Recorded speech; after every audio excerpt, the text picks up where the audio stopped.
Hola, ¿qué tal? Soy Nicolás Olea, profesor en la Facultad de Medicina de Granada y médico en el Hospital Clínico.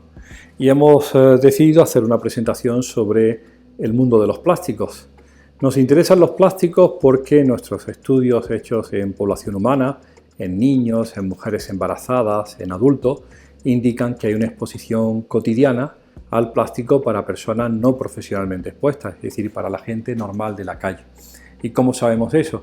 Pues porque el constituyente de los plásticos que se muestran en esta mesa ya están circulando en la sangre y de hecho están presentes en la orina. De eso significa que todas las personas estamos expuestos a plástico y sus componentes. Nos interesa entonces que esa exposición existe y que esa exposición pudiera tener un efecto sobre la salud. Sabemos desde hace tiempo que algunos de esos componentes de los plásticos son tóxicos para el organismo. Por ejemplo, que el bisfenol A, del cual ya hemos hablado en muchas ocasiones, es un monómero del polímero que se llama plástico, que está en la sangre, está en la orina y que actúa como una hormona. Es decir, dentro de nuestro organismo actúa modificando el equilibrio de las hormonas. Llamamos a esas sustancias químicas disruptores endocrinos y ya los hemos estudiado durante años en los pesticidas, como contaminantes en alimentos, como contaminantes en el agua, en diferentes formas de exposición a las personas, pero hoy vamos a centrarnos en esos compuestos como componentes de los plásticos. Gracias a que hay un sistema de recogida y de reciclado de los plásticos, desde casi el inicio de su puesta en el mercado, los consumidores podemos identificar algunos de los plásticos y saber elegir unos mejores que otros. Eso está fundamentalmente en el código de reciclado que indica desde el 1 al 7 el plástico mayoritario. El 1 corresponde al PET, al polietileno tereftalato, el 2 al polietileno de alta densidad, el 3 al polietileno de baja densidad, el 3 al PVC, el 4 al polietileno de baja densidad, el polipropileno es el 5, el poliestireno es el 6 y otros, que incluye un grupo muy variado de plásticos, pues son el 7.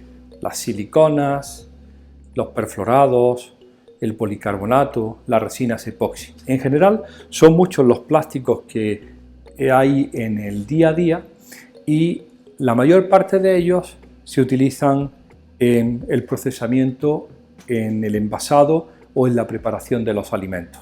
De tal manera que la vía digestiva, es decir, por vía oral, es como ocurre más frecuentemente la exposición, ya sea de un agua contaminada por ese plástico o de freír o asar en una sartén recubierta de un compuesto perfluorado o utilizar una silicona en un horno. ¿Son todos los plásticos igualmente preocupantes? Pues en principio tendríamos que aclarar algo. Los plásticos son polímeros muy complejos. Como alguien decía, esto es un asunto muy complejo. Está el polímero, que es como una malla construida como tal, en donde diferentes partes del monómero hacen esa malla que es el polímero, pero es que además hay muchos aditivos.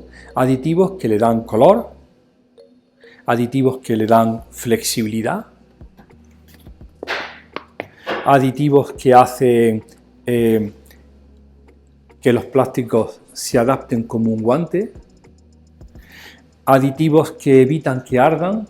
No sé si recordaréis, los más mayores, que antes el plástico y los tejidos ardían de una manera sorprendentemente rápida y ahora parece como si las cosas ardieran menos. Pues bien, esos aditivos que protegen de la luz ultravioleta, que le dan color, que le dan flexibilidad, que le dan esas características maravillosas que tienen los plásticos, son también componentes de los plásticos. Bien, cuando esos plásticos se ponen en contacto con el alimento, tanto el monómero que forma el polímero como algunos de los aditivos puede difundir.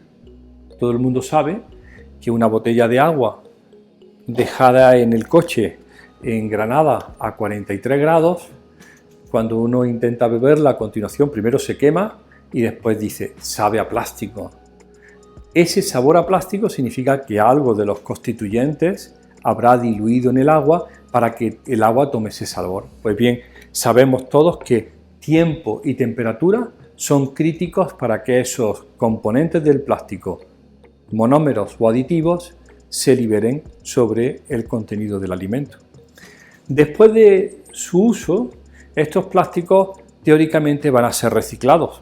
De hecho, esto es el código de reciclado, ¿de acuerdo? Esto es para que cuando uno formalmente los tira al contenedor apropiado, el que va a reciclar pueda identificar cada uno de los plásticos que nosotros hemos tirado para hacer un procesamiento distinto y una recuperación específica. Pues bien, cuando esos plásticos son reciclados, pues vuelven otra vez a incorporarse para formar más plásticos o otros materiales que después hablaremos, o en algunos casos en que no son reciclados, son triturados, abandonados en el medio ambiente, algunas veces no son correctamente recogidos, y ese es el gran problema del siglo XXI. La contaminación del medio por residuos de los plásticos. Es más que popular en la televisión los animalitos, las tortugas metidas en unas redes, en los peces con microplásticos en el interior, imágenes muy llamativas de cómo las playas están llenas de envases vacíos de plásticos que alguien ha tirado probablemente en su casa y el viento o simplemente la dejadez han hecho que lleguen hasta el mar. Esos plásticos en el mar se degradan y se rompen en pedacitos de plástico más pequeños, que los llamamos microplásticos. Y aún así pueden romperse en pedazos más pequeños que llamamos nanoplásticos. Entonces tenemos varios asuntos. Los componentes del plástico, los monómeros y sus aditivos, y los fragmentos de plástico que también pueden volver a la mesa, por ejemplo, porque un mejillón o porque un pez está alimentándose de pedacitos microscópicos de plástico que flotan en el mar pensando que son alimentos. Algunos de esos microplásticos, el otro día lo veíamos en las lagunas de Sierra Nevada, tienen el tamaño del microplancton, de las pequeñas algas o los pequeños crustáceos que sirven de alimento a otros individuos. Es decir, que se han incorporado ya a la cadena alimentaria. ¿Cuál es entonces el secreto y la gran recomendación para vosotros que, como nosotros, estamos preocupados por el plástico? Pues la primera clave es la disminución de su uso. Reducción, reducción, reducción y reducción. Es decir, saber decir no. Llegar al supermercado y cuando te den 3 pimientos en una barqueta de poliestireno, con un film de polietileno, en una cajita de policarbonato y en una bolsita de polipropileno, decir no. No quiero tanto envasado.